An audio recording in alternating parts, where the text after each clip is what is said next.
Azadeh Pourzand is a human rights researcher and senior fellow at the Center for Middle East and Global Order, and she joins us now from London. Thanks so much for being here with us. So this bill, I mean, it's not new really, but explain in a bit more detail what it does and how it's different from the existing laws and how they're enforced.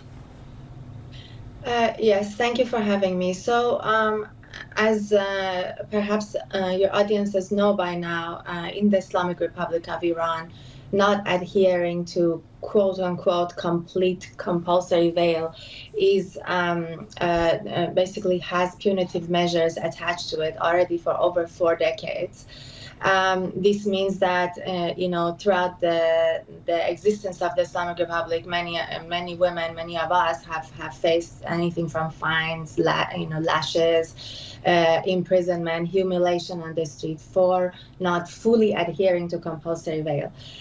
In response to the Women Life Freedom movement that happened last year after Gina Mahsa Amini's death in custody in the morality police's hands, the Islamic Republic's regime sort of began to expand the scope and the scale of the punitive measures that are already sort of many of them are legalized within its system against women. We saw peculiar sentences such as having to wash dead bodies, all the way to fines. Over 1 million women, I believe, until July of this year, received SMS messages about the fact that they hadn't adhered to compulsory veil.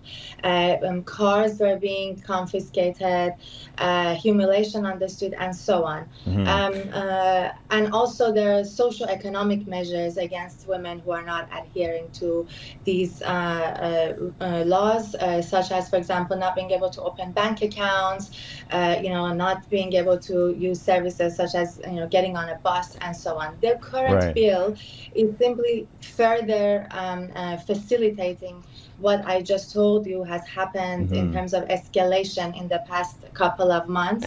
So if I can just jump in, so to summarize, wider restrictions and harsher punishments, but I want to get at what's behind this now. Sort of why now? What's behind the timing a year after the death of Mahsa Amini, as you spoke about?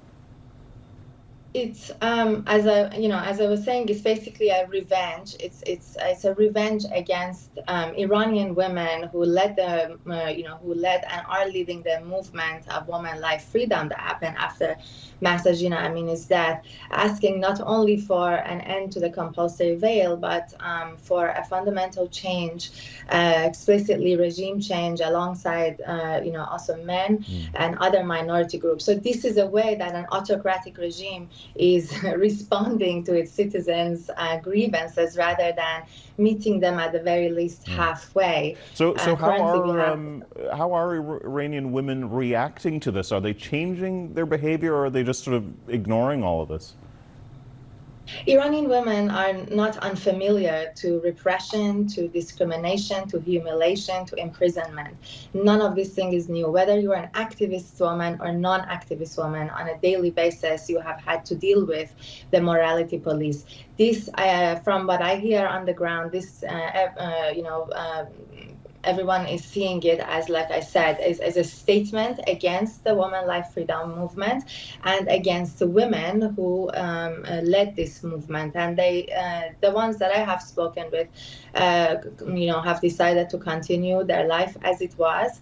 However, this basically has many, many more risks for women than it even had before. So we just basically have to wait and see how sort of, the war that the government has further escalated against its the nation's women will unfold at this point. We only have a minute left, but I did want to ask you this because it is a bit unusual. The bill also targets, quote, socially influential people who will face increased fines, and it'll also punish those who mock the rules online. So do you think this will have a chilling effect, or do you think all of this will encourage more resistance?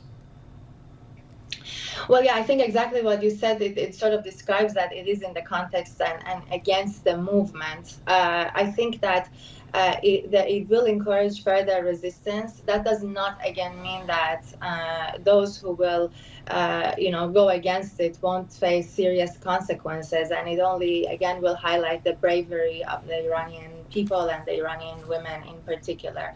As I said, it's an ongoing war that the state has declared against women of the country. Yeah, an ongoing war indeed. Really appreciate your analysis on this. Azadeh Pourzand, thank you so much.